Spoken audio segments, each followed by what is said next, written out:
Petugas gabungan Polda Jawa Barat dan Polrestabes Bandung menggerebek sebuah ruko di kawasan Kosambi, Bandung, Jawa Barat pada Selasa 17 Juni. Penggerebekan dilakukan karena diduga tempat ini dijadikan lokasi judi.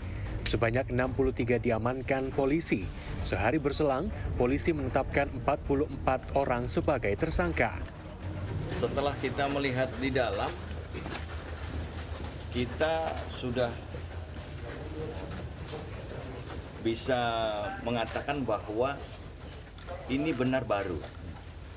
Karena semua perangkatnya dari interior, kemudian alat yang digunakan untuk perjudian itu dalam keadaan masih baru dan sangat baik kondisinya. Gitu ya. Ini yang tadi kita bicarakan sama Forkopimda. Pada Jumat 20 Juni pagi, ruko tampak sepi. Tidak ada aktivitas apapun yang terlihat. Di bagian ruko terdapat spanduk yang menyebutkan bahwa lokasi ini adalah tempat futsal. Menurut salah satu warga setempat, lokasi ini memang dijadikan tempat futsal sejak lama. Namun belakangan, aktivitas tersebut sudah jarang terlihat. Kalau ini sudah alih fungsi, nggak ada. Nggak ada? Nggak ada. Sama sekali nggak pernah lihat? Iya, nggak ada. Yang menggunakan atribut gitu? Nggak ada. Kalau dulu masih aktif futsalnya ada. Terakhir kali Bapak ngelihat kapan Pak yang masih aktif orang masuk pakai baju futsal, bawa bola, misalkan? Ya sebulan ke belakang lah. Sebulan. Untuk mendapat informasi lebih jauh, saya mencoba mendekat ke lokasi. Ternyata gedung ini dijaga oleh petugas dan saya tidak diperkenankan masuk. Pada bagian pintu terdapat stiker berwarna merah bertuliskan barang bukti. Ini adalah tempat yang kemudian dilakukan penggerbekan oleh pihak kepolisian beberapa hari lalu. Di dalam dilakukan penjagaan dari pihak kepolisian, kami juga tidak bisa mengakses ke dalam. Tapi kalau misalkan kita coba intip dari sini, memang ada garis-garis polisi yang terlihat di beberapa mobil yang masih ada di dalam. Ini untuk bukti sepertinya ya, untuk bukti proses penyelidikan lebih lanjut untuk mengusut dari kasus dugaan terjadinya judi di dalam ini.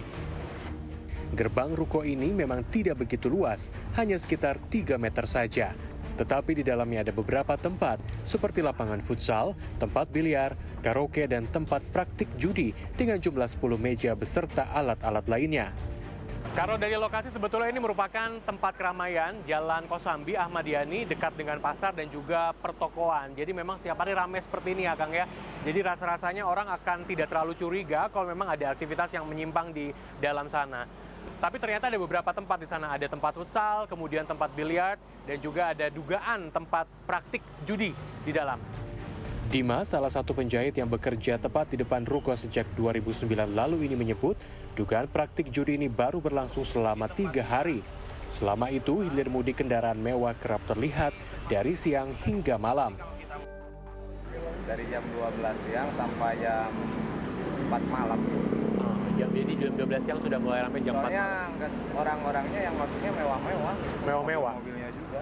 Apa mobil mewah itu seperti apa dan boleh digambarkan orang-orangnya seperti apa Kang? Ini kayak orang-orang tertentu. Gitu. Mobilnya apa aja tuh?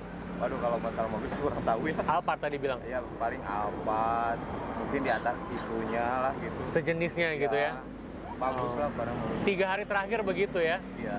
Sebelum penggerebekan. Siti, ketua RT setempat cukup kaget dengan adanya penggerbekan. Ia tak menyangka bahwa dalam ruko ada dugaan praktik judi. Karena menurutnya selama 10 tahun terakhir, ruko ini berizin sebagai tempat futsal, karaoke, dan tempat bermain biliar. Sebelumnya emang tempat futsal. Laporannya Tempat futsal. Ya futsal kan udah jalan udah lebih dari 10 tahun. Itu memang udah jalan, futsal, karaoke udah jalan. Nah ini pengontrak baru, datang baru, dipakai gitu nggak ada yang tahu, nggak ada izin. Nggak ada. Nggak ada. Sebentar ini ya? Baru jalan 3 hari, baru buka 3 hari. Jadi nggak ada izin spesifik ke itu? Nggak ada.